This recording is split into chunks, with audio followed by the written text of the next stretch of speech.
헌금 얘기, 무슨 11조 같은 얘기는 무슨 지금 현대인들이 좋아하지도 않는데 뭐 그런 얘기하고 그래. 가끔 불신자들 사이에 또는 교회 다니는 사람들 가운데서도 나올 수 있는 말입니다. 50년대 얘기입니다만은 뭐 일제시대 때 고난받으신 분들이야 그건 더 말할 거 없죠. 그 나라를 위해서 희생하니까. 근데 우리는 그저 먹고 살기 위해서 어려움 당한 얘기예요. 저희 집이 그렇게 가난한 집도 아니었던 것 같아요. 지금 보면. 그런데도 저희 옷을 하나 만들어 주시는 우리 어머니가 할머니하고 집 뒤에 있는 모카밭이 있었는데 넓직한 모카밭에서 모카를 따고 저도 땄는데 그쪽 모아놓고 읍내 솜털집에 가져가면 그거 가지고 이제 옷을 하나 만듭니다. 기어게 기어서 옷을 만들어 가지고 잘라서 옷을 입히는데 우리 어머니 하시는 말씀이 석호야 너 절대로 비 오면 이 옷 입으면 안 된다. 눈이 올 때도 이 옷 입으면 안 된다. 뭐 다른 옷 입을 것도 별로 없는데 비 오거나 눈이 올 때 그 입으면 솜이 뭉쳐서 지금 같으면 상관없어요. 그냥 바게바게 박으면 되니까. 근데 지금이야 자방틀이 있어서 그렇지만 그때 자방틀이 어디 있습니까? 손으로 깨문 거니까 비 오면 이렇게 뭉치면 이 옷이 안 되니까 절대로 그 입으면 안 된다. 다른 걸 주시면서 그러면 되는데 별로 그런 것도 없는 것 같아요. 늘 신던 까맣 고무신 신다가 찢어져서 어느 날 신고무신을 사오시는데 신고무신은 너무 아까워서 깨끗해서 신지도 않고 들고 다녔잖아요. 가방에 넣고 다니고. 그런 거 보면 오늘 우리가 사는 시대는 천지개벽의 시대를 살고 있어요. 천지개벽.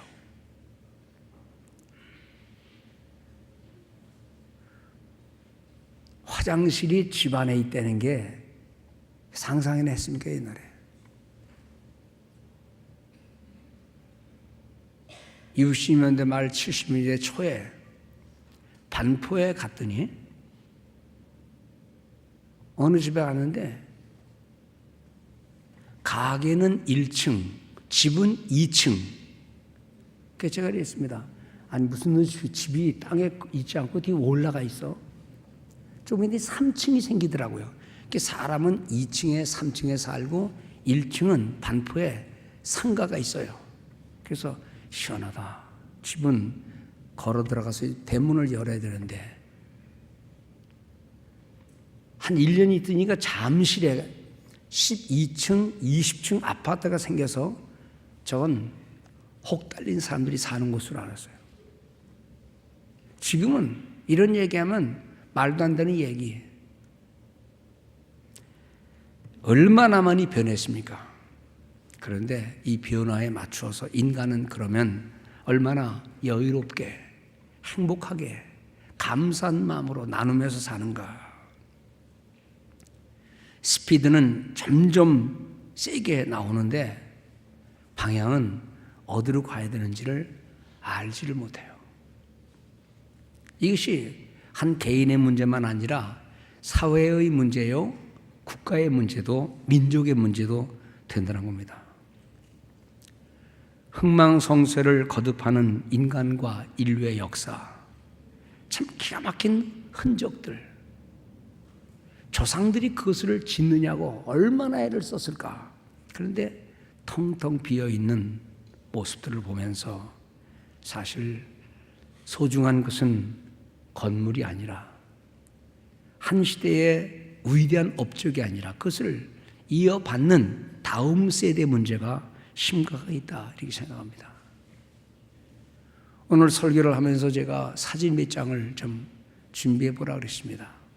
먼저 보는 사진이 하나 있는데 이 사진은 1620년경에 미국의 메이플라워호를 타고 미국에 처음 상륙해서 신앙의 자유를 위해 살던 사람들의 집인데 저게요.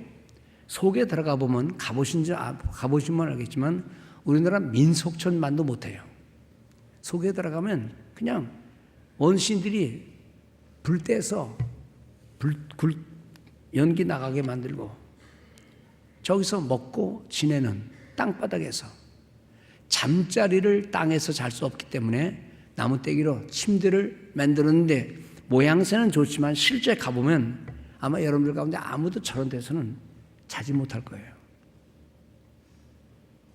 그런데 똑같은 시대에 똑같은 사람들이 살던 저 사람들이 플리모스에 도착하기 전 영국에서 살던 시대의 모습이 있어요. 어떤 모습인 줄 압니까? 저 보세요. 칼라가 아니기 때문에 좀 그렇지만 초호화판에 건물에 온갖 사치가 그걸 이루는 그 사람들이 건너온 거예요. 저 사람들이 입은 옷 보세요. 저게 메리 여왕 시대에 이어서 나온 빅토리아 여왕 시대에 있었던 초호화판의 아름다운 모습들인데, 그러면 저 사람들이 저 모든 걸 포기하고 신대륙 뻔히 아는 곳으로 간 이유는 뭘까? 그들은 거기 도착해서 이게 먹는 게 음식이 뭐냐? 옥수수밖에 없냐? 감자밖에 없냐? 잠자는 게 이게 뭐냐? 라고 불평했다면 그들은 그런 곳에 가지도 않았을 거예요. 그러나 그들은 그런 곳에서 자면서도 감사, 또 감사, 하나님 예배, 뭐 때문에 왔으니까요? 신앙의 자유를 누리기 위해서 왔으니까 그 누구도 원망 불평하지 않고, 때때로 난폭한 인디언들이 올까봐 저 그림 밖에 보면 다 나무떼기로 벽을 쌓고 망루를 놓고 거기서 사망을 살피는 모습들이 있었던 거죠. 똑같은 시대에 똑같은 사람들, 똑같이 살던 사람들이 그 모든 것을 포기하고 저렇게 삶의 불편함을 감수하면서 살아온 이유는 딱 한 가지입니다. 신앙의 자유. 오늘날 현대인들이 겪는 이 삶의 편리함과 모든 여건의 넉넉함 속에서 우리 정신만 변하지 않고 하나님을 섬긴다는 믿음만 있으면 우리는 지금 최고의 영광스러운 하나님을 영광을 위한 삶을 살 수 있을 겁니다. 근데 시대는 꼭 그렇지만 않아요. 부모의 넉넉한 재산이 자식들을 방탕한 길로, 좋은 습관과 좋은 생각을 남겨주는 게 아니라 물질과 삶의 기술만 가르쳐주는 오늘날의 시대는 점점 더 삶의 어두운 모습으로 가고 있다는 사실을 누구나 다 인정할 줄 압니다. 신앙이란 의미가 뭘까? 예수 믿는다는 것은 가난을 벗어나서 떵떵거리며 잘 먹고, 예수 믿는 것은 넘어진 모습에서 일어나서 남을 누를 수 있는 권력의 자리에 들어가는 것, 그런 게 아니라는 걸 성경은 너무나 많은 곳에서 얘기하고 있습니다.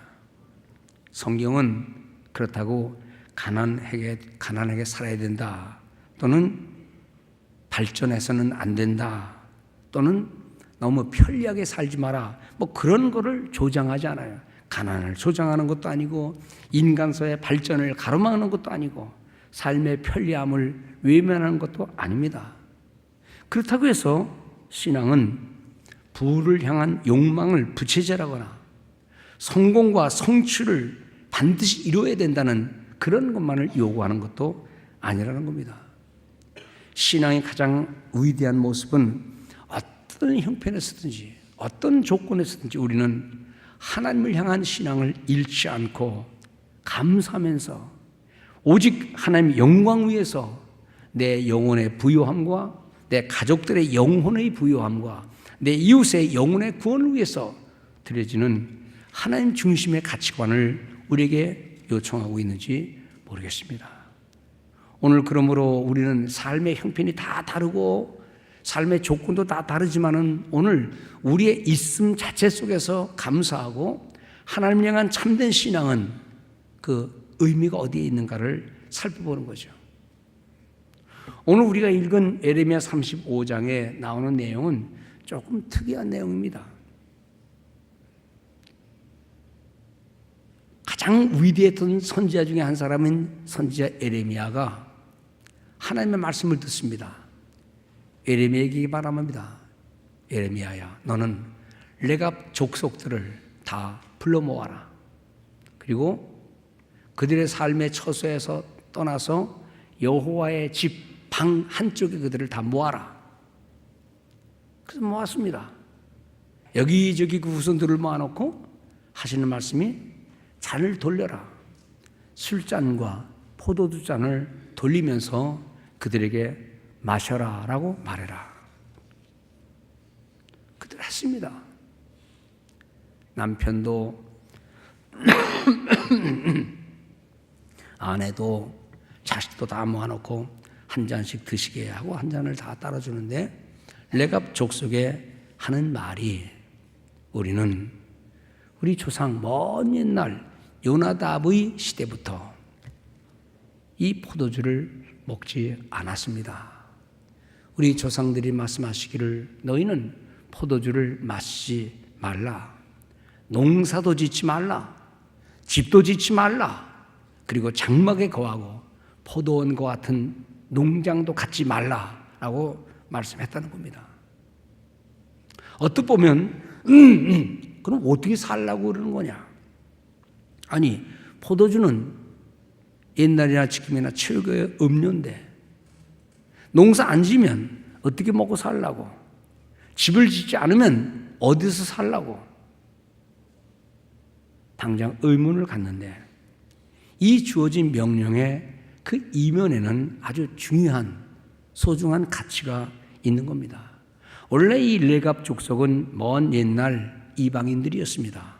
겐 족속이라고 불리우는, 학자들은 말하기를 모세의 장인 호밥, 즉 이드로에 속해 있던 유목민 족속인데 그들이 유대인들과 함께 섞여 살면서 신앙의 아름다운 가치관을 잘 획득하고 그리고는 사람들이 즐겨하는 그 모든 것들을 피하고 아름다운 신앙의 엑기스를 취하기 위해서 삶의 형태를 바꾸는 거예요. 삶의 모습을 바꾸는 거예요. 그리고는 조상들이 자기들에게 내려준 250년, 300년 넘는 그 전통을 지금도 지키고 있다 하는 말로 예레미야에게 대답을 합니다. 여러분, 우리는 이 본문에서 오해해서는 안 됩니다. 아니, 포도주를 마시지 말라? 농사도 짓지 말라?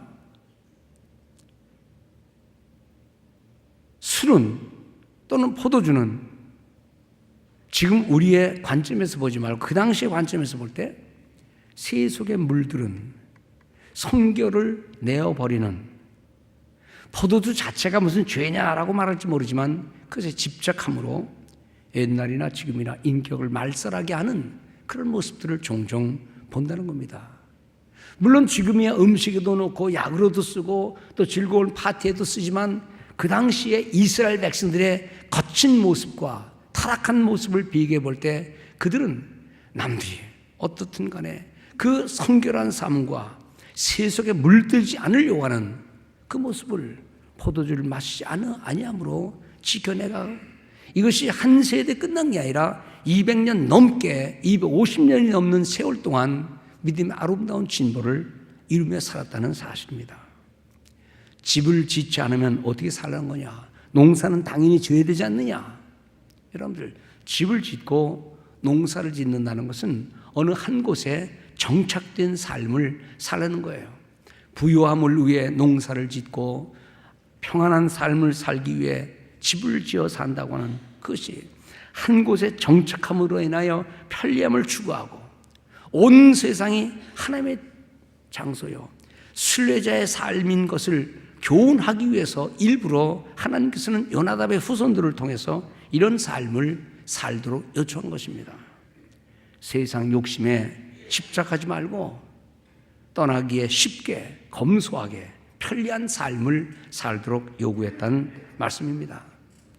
이건 뭐 무슨 교리적인 것도 아니고 뭐 큰 중요한 것도 아닌지는 모르지만은 영적으로 오늘날 이 시대에서 교회를 다니는 사람인지 아닌지, 중직자인지 초신자인지 알지 못할 정도로 세속화되어가는 아름다운 신앙의 좋은 전통을 다 송두리째 포기하는 새로운 산업사회에 우리 자녀들 앞에서 아름다운 신앙의 전통이고 뭐고 하나도 없는 오늘날 현대인들에게 주는 좋은 교훈이 되어야 될 줄로 믿습니다.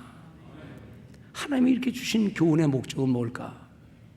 아무리 부모가 바보 같아도 자식들이 있을 때 자식들이 고생하기를 원하는 부모는 없을 거예요. 어떻게든지 편리하게 그리고 기분 좋게 살게 하기를 원하는 건데, 우리 하나님께서 우리 인생들을 향한 진정한 뜻은 무엇일까? 원리, 원칙, 기준 없이 살아가는, 되는 대로 살아가는 이 땅의 수많은 사람들에게 우리 삶의 아름다운 전통, 좋은 습관은 무엇이어야 되는가를 오늘 레갑 자손들을 통하여 우리에게 교훈해 주시는 줄로 믿습니다. 오늘 오후 3시에 이제 영성 수련회를 떠나는데, 우리 영성 수련회 가면은 우리 권사님들, 집사님들 안나산 기도원을 가든 농장을 가든, 목사님 왜 잠자리가 이래요? 음식이 왜 이래요? 그러는 분 한 분도 안 계세요. 얼마나 옆에서 코를 골겠어요. 여러분들 한 10명이 사는데 화장실 하나 같으면 얼마나 불편하겠어요. 그래서 이번에 가서 화장실도 몇 개 더 만들고 좀 편리하게 만들고 다 수리하고 해서 편하게 오시도록 우리 부교육자들이나 일꾼들이 수고를 참 많이 했습니다. 그러나 어쨌든 아무리 좋게 만들어도 제가 생각해도 혼자 편하게 사는 그런 곳과는 비교할 수 없을 정도죠. 그러나 목적이 있기 때문에 그래요. 여기서 하나님이 주신 아름다운 자연을 며칠 동안이라도 만끽하고 불 깎은 후에 나오는 그 냄새에 맡으면서 취해보기도 하고, 늘 시장에서 사는 음식이 아니고 거기서 나오는 음식을 먹고 한번 즐겁게, 그리고 신앙을 함께 나누면서 미처 못했던 얘기들 서로 다 대화하면서 산책하는 기가 막힌 아름다운 모습들. 엊그제 밤에 나와서 하늘을 보니까 별이요 얼마나 많은지 몰라요. 별 보러 갑시다. 근데 제가 어릴 때 50년대 서해 바닷가에 살 때 산과 바다가 어울리는 곳이었는데, 거기서는요 제가 기억을 잘못한 건지 모르지만 하늘의 별을 잘 쳐다보면 거기는 하얀색의 별도 있었고 초록색의 별도 있었고 불그레한 색깔의 별도 있었던 것 같은데, 지금은 별이 다 그냥 똑같아요. 그만큼 오염된, 변형된 세계 속에 우리가 살고 있지만, 그럼에도 불구하고 하나님이 주신 아름다운 자연을 만끽하면서 좋은 신앙의 전통을 여러분들 자신들에게 만들어가고, 다음 없는 세상의 일에 너무 이렇게 세속에 연연하지 말고, 먹고 사는 일 중요하고 또 생계가 중요하긴 하지만 때때로 우리는 예수를 위하여 살아가면서 숨겨진 신앙의 아름다운 모습들, 숨겨진 자연 속의 보화를 좀 깨달아가면서 살아가는 그런 성도들 되었으면 하는 바람이 있다는 것입니다. 근데 문제는 오늘 이 레갑 자손의 분명한 거절을 들은 후에 예레미야는 방향을 확 돌이킵니다. 레갑 자손들이 우리는 결코 마실 수 없습니다 하는 말을 듣자마자 이스라엘 백성들아 하고 이스라엘 백성들을 책망하는 거예요. 레갑 족속들을 봐라. 오랜 세월이 지났는데도 세속에 물들지 않고 하나님의 명령과 신앙의 선배들이 가졌던 좋은 전통을 불편한 가운데서도 유목민 생활을 하면서도 말씀을 지켜나가고 있는데, 너희 호화롭게 살아가는 너희들아, 너희들 지금 뭘 하고 있느냐? 여호와의 말씀을 들어야 될 거 아니냐라고 말씀하는 겁니다. 저는 이 장면을 보면서 뭘 교훈하려면, 공부 못하는 녀석을 야단치려면 공부 잘하는 아이를 얘기하듯이, 또는 아름다운 꽃을 얘기하려면 아름답지 못한 것을 얘기하면서 비교하듯이, 오늘 선지자 예레미야는 레갑 족속의 말을 듣자마자 그들의 그 진정한 마음, 깊은 전통을 이어오는 아름다운 모습을 이스라엘 백성에게 날카롭게 되면서 너희 이스라엘 백성들아, 너희는 지금 뭐하고 있느냐? 여호와의 말씀을 왜 듣지 않느냐? 오늘 우리가 읽지는 않았지만 17절에 보면 이런 말씀이 있습니다. 유다와 예루살렘에 내린 재앙을 거두지 아니하리니 이는 내가 그들에게 계속 말했어도 그들이 듣지 아니하며 불러도 대답하지 아니함이니라.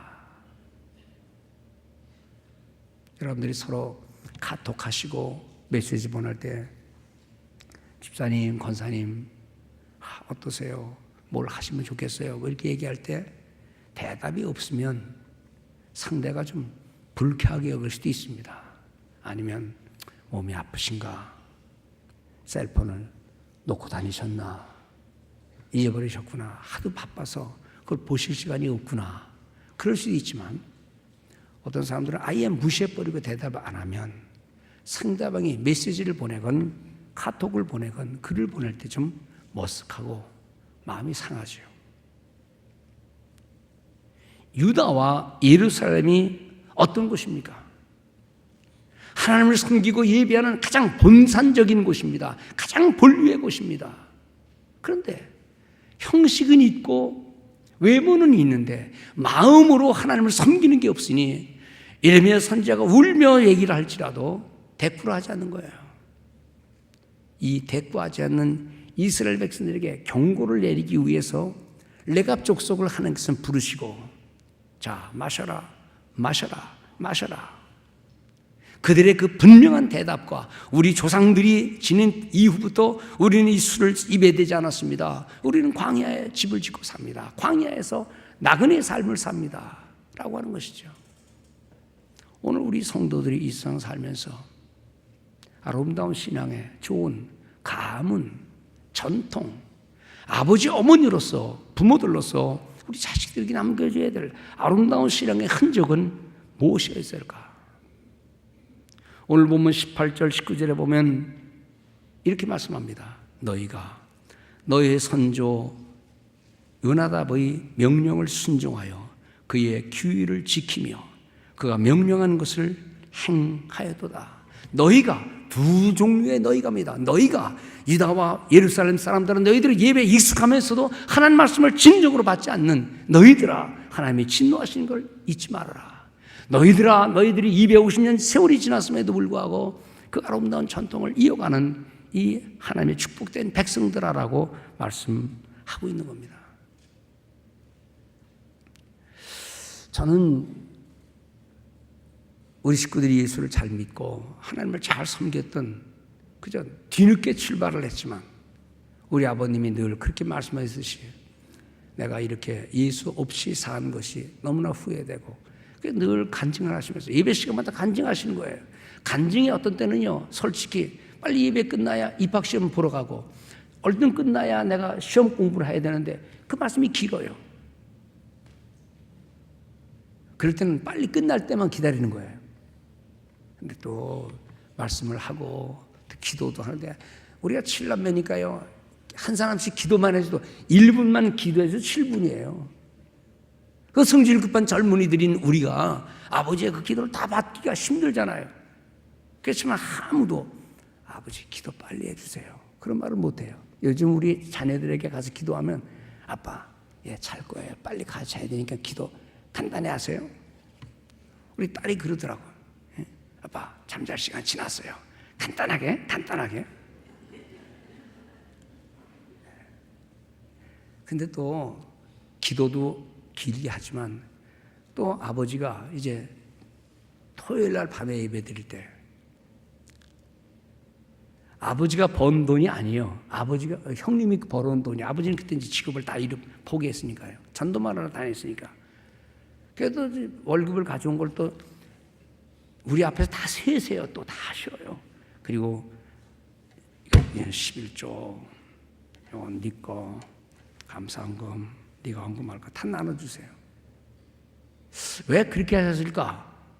지금 생각하면 우리에게 뭔가를 남기시려고 했던 그런 것 같아요. 돈 떼먹지 마라. 하나님의 것은 아무리 살림이 어려워도 하나님의 주권을 인정하고 밥 먹고 벌고 사는 것이 하나님의 손 안에 있는 거니까 그걸 가르쳐주기 위해서 일부러 그렇게 하신 것 같아요. 여러분들, 사무엘상 2장 30절에 이런 말씀이 있습니다. 나를 존중히 여기는 자는 내가 존중히 여기고 나를 멸시하는 자를 내가 경멸하리라. 잠언 8장에 보면 이런 말씀이 있습니다. 나를 사랑하는 자들이 나의 사랑을 입으며 나를 간절히 찾는 자가 나를 만날 것이니라. 세월은 갔어도 삶의 모습은 다 달라도 우리가 하나님 앞에 가지고 있어야 할 참된 성결의 모습과 말씀에 대한 충성의 모습과 그런 아름다운 신앙의 전통을 우리는 송두리째 빼앗기는 시대 속에 살고 있어요. 자녀들과의 대화와 가정 예배와 성경으로서 나누면서 이슈를 함께 하나님에 대한 이슈를 만들고 교회에 대한 좋은 이슈를 만들고 선교에 대한 이슈를 만들어서 우리 자녀들이 거기에 관심을 갖도록 해야 되는데 만일 우리 부모님들의 모든 관심이 입학시험에 있다면 돈 벌고 먹는 사람이 있다면 가정에 들어와서도 어떤 대화의 공통적인 요소가 신앙이 아니라면 우리는 어떻게 내일을 기약할 수가 있느냐 이겁니다. 우리 한국에 기독교가 들어온 지 꽉 잡아야 120년입니다. 물론 그 가운데 저 같은 개인적인 경우는 그저 한 5, 60년이고 또 많은 사람들은 최근에 예수를 믿으면 그 120년의 전통이 아니라 그저 20년, 30년의 전통이에요. 그런데 우리 한국교회는 레갑 후손들이 선조들의 아름다운 신앙에 좋은 걸 지켰듯이 우리 한국교회도 좋은 신앙의 전통이 있어요. 지금부터 말하는 몇 가지는 제가 말하는 게 아니라 많은 믿음이 성장한 성도들이 한국교회 많은 목사님들이 훌륭한 장로님들이 고백하는 좋은 장점들입니다. 우리가 가지고 있는 좋은 신앙의 전통 뭡니까? 말씀을 사랑하고 신앙인으로서의 구별된 삶을 사는 거예요. 똑같은 직장에 살지만 많은 사람들을 만나지만 그러나 저 사람 하는 말이 다르고 돈 씀씀이가 달라서 알아보니까 교인이로구나. 맞아, 저기 장로님이랬지. 권사하기 때문에 그렇구나 하는 구별된 모습을 가지고 말과 행위가 세상 사람들과는 다른 모습입니다. 오늘 이 본문에는 레갑 자손은 술과 포도주를 금해는 모습으로만 나오지만은 그들이 그런 것만 얘기했겠어요. 부모들로부터 오래전에 받은 신앙의 아름다운 전통을 지키기 위해서 그 많은 세월이 흘렀음에도 거절할 수 있는 그런 믿음을 우리에게 보여주고 있습니다. 또 우리 한국 교회가 가지고 있는 좋은 신앙의 전통은 주님의 날에 대한 이해입니다. 주님의 날, 어디를 갔다가도 토요일 저녁 되면 꼭 들어와서 주일을 지키려고 하는 주일 성수의 개념이 오늘 우리 한국교회를 오늘에 이르도록 한 것입니다. 물론 특수한 근무를 하는 경찰관이나 의사나 간호사나 또 특별한 직업에 있어서는 어쩔 수 없이 그럴 때도 있긴 하겠지만 그러나 그 어떤 일에도 불구하고 주일을 지키려고 하는 1년 365일 중에 가장 중요한 날은 주님의 날이다. 피곤해서 힘들어서 바빠서가 아니라 주일을 지키기 위해 다른 날을 쉬면서까지도 주님의 날을 교회에 나가서 헌신하기 위한 그런 모습을 우리 한국교회는 잘 갖고 있습니다. 이 전통이 여러분과 여러분들의 자손들에게까지 이어지는 축복이 있기를 바랍니다. 별것도 아닌 세상 지나가는 일들 앞에서 주일을 범하는 어리석은 일이 아니라 하나님을 예배하는 신앙의 모범을 비루고 우리 가족 식구들이 아빠 엄마를 바라보면서 철저하게 주님의 날을 지키는 이런 모습이 있다면 하나님 우리 교회를 축복해 주실 줄로 믿습니다. 그리고 몸과 마음으로 헌신하는 성도들의 모습, 그 어느 나라에서도 볼 수 없는 아예 자립하여 선교사들이 돕는 게 중요한 게 아니라 아예 네비우스 선교정책이라고 있는데 아예 자립입니다. 자립. 스스로 우리가 모아서 불쌍한 사람도 없고 교회 식구들이 함께 나눠 먹을 수 있는 성미를 떼던 시절이 먼 옛날이 아닙니다. 하나님의 주권을 믿고 내가 얼마를 벌든 그것은 하나님이 내게 주신 은혜의 원인이 있다고 생각하고 하나님의 주권을 인정하고 열의 하나를 꼭 떼어서 하나님 앞에 드리는 이런 모습들이 다음 세대에 얼마나 이루어질까. 제가 오늘 원로 목사님하고 잠깐 지내면서 그랬어요. 목사님 은퇴하셔서 좋겠습니다. 그랬더니 뭐가 좋네요. 이 꼴 저 꼴 안 보고 좋은 신앙생활하는 성도들이 많았던 시절에 목회했으니 감사하고요. 저도 다행입니다. 왜냐하면 지금 세대에 많은 분들이 아직도 생전에 계셔서 교회를 받들고 주의 종을 받들고 선교를 받들고 뭐든지 하면 다 하나님의 이름으로 선교한다고 하니 이거 얼마나 축복입니까? 그런데 제 다음이 문제입니다. 그리고 그 다음이 또 문제입니다. 이것은 서구의 역사가 보여주는 사실이에요. 편리함을 쫓아서 자기 마음대로 신앙생활하고 기분 좋으면 교회 나오고 기분 나쁘면 딴 핑계대고 교회 안 나가고 기분 좋으면 헌금 할 것처럼 말하고 기분 나쁘면 11조든 헌금이든 다 유보하고 하는 그런 모습들을 우리는 종종 많이 보잖아요. 오늘 신앙의 좋은 전통, 여러분들은 어떤 전통을 여러분들 개인에게 가지고 있습니까?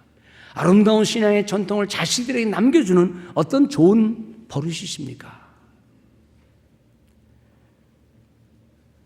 또 한 가지는 이거는 뒤에 나올 게 아니라 맨 앞에 나와야 되는 거지만 하나님 앞에 부지런히 기도하는 새벽 기도의 신앙입니다. 초창기 미국의 정착민들이 가졌던 끊임없는 기도와 특별한 은혜를 위해서 했던 모든 기도들이 이 서구교회는 점점 사라지고 있어요. 그래도 하나님이 은혜를 주셔서 우리 한국교회는요, 이민교회 성도들도 분주한 가운데 새벽기도 열심히 나와서 기도하고 나를 위한 기도, 교회를 위한 기도, 이웃을 향한 기도, 선교지를 향한 기도, 나라와 민족을 위한 기도, 이 기도의 문제로 인해서 한국교회는 아직도 여전히 서 있는 줄로 믿습니다. 저는 우리 성도들을 볼 때마다 감사하는 것은 또 우리 교회에 가끔 새벽기도가 나와서 설교하시는 외부 설교자들이 아직도 요즘에 이렇게 기도하는 교회 있습니까? 아직도 이렇게 통성 기도하는 교회 있습니까? 라는 말을 가끔 하세요. 너무나 부러우니까 하는 말이겠죠. 좀 불편하고 힘들고 추운 겨울에는 그렇게 간단한 거 아니겠지만 늘 기도의 심수는 성도들에 대하여 하나님 앞에 감사를 드립니다. 또 하나 더 중요한 것, 맨 앞에 나와야 될 건데 뒤에 말해서 미안하지만 그것은 더없이 소중한 교회를 교회되게 하는 아름다운 복음 전도의 사명입니다. 직접적이든 간접적이든 우리 성도님들의 자발적인 헌신 참여해서 우리 성가대원들도 많이 전도하고 있고 우리 성도들 중에서 많이 전도하고 있고 우리 전도팀들이 늘 일주일 중에 하루 중에 30분을 소용해서 내는데 이것이 형식이 아니라 영혼을 사랑하는 마음 가지고 우리 많은 성도들이 참여하는 이 놀라운 은혜 하나님 앞에 감사를 드립니다.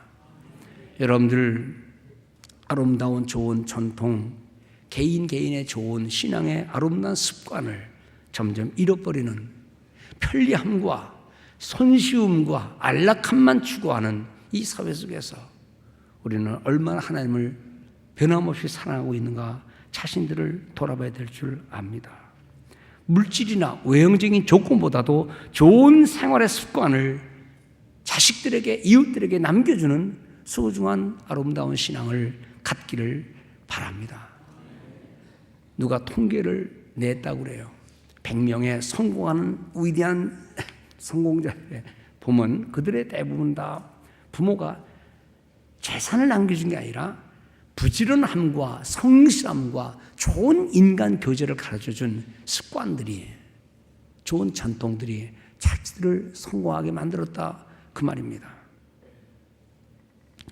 우리가 살아가는 이민 사회에 있어서 우리가 지켜나가야 할 아름다운 신앙의 이선은 뭔가?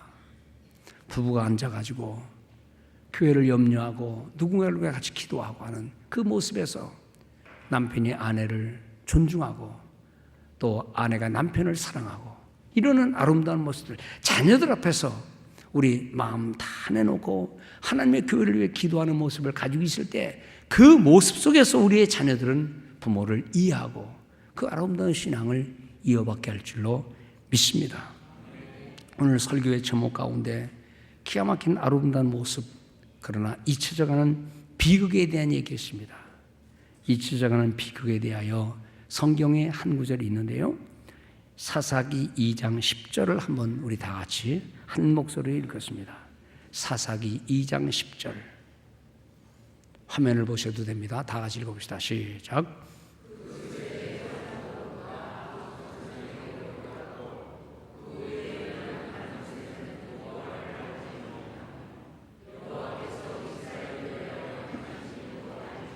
자, 여기까지는 알지 못했다는 얘기예요. 그 다음 얘기를 들어봅시다. 시작.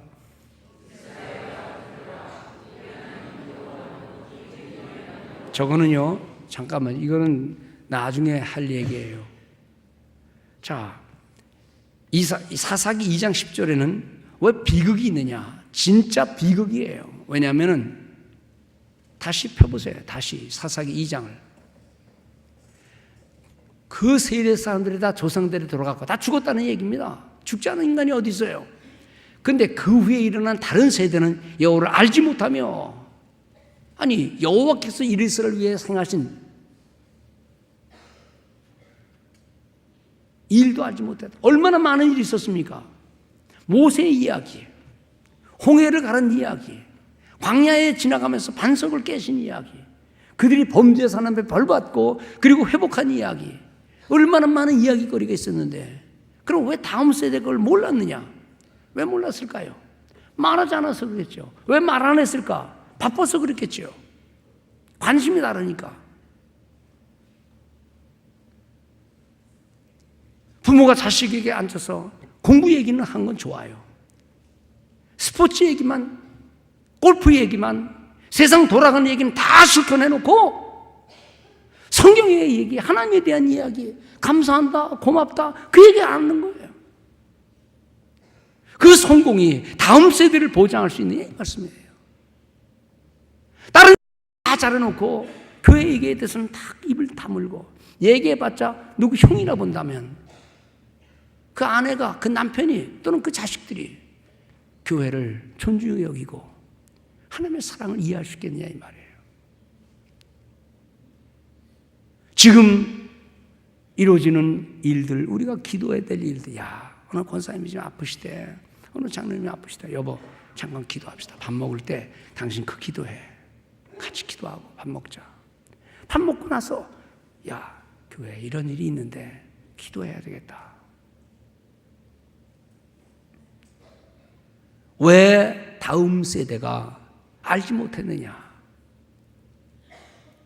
지나간 이야기, 관심도 없고 하나님에 관한 근심, 걱정 없고 자기 중심의 삶을 사니까 자식들이 말하지 않으니까, 듣지 않으니까요.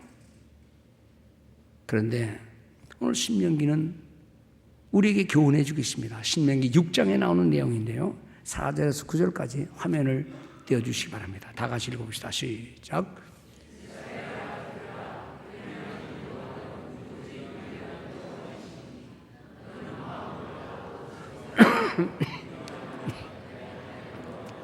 참 좋은 말이에요. 너는 하나님을 잘 사랑해라. 마음을 다하고 뜻을 다하고 정성을 다해서 하나님을 섬기라. 그 다음이 문제입니다. 그 다음 보세요.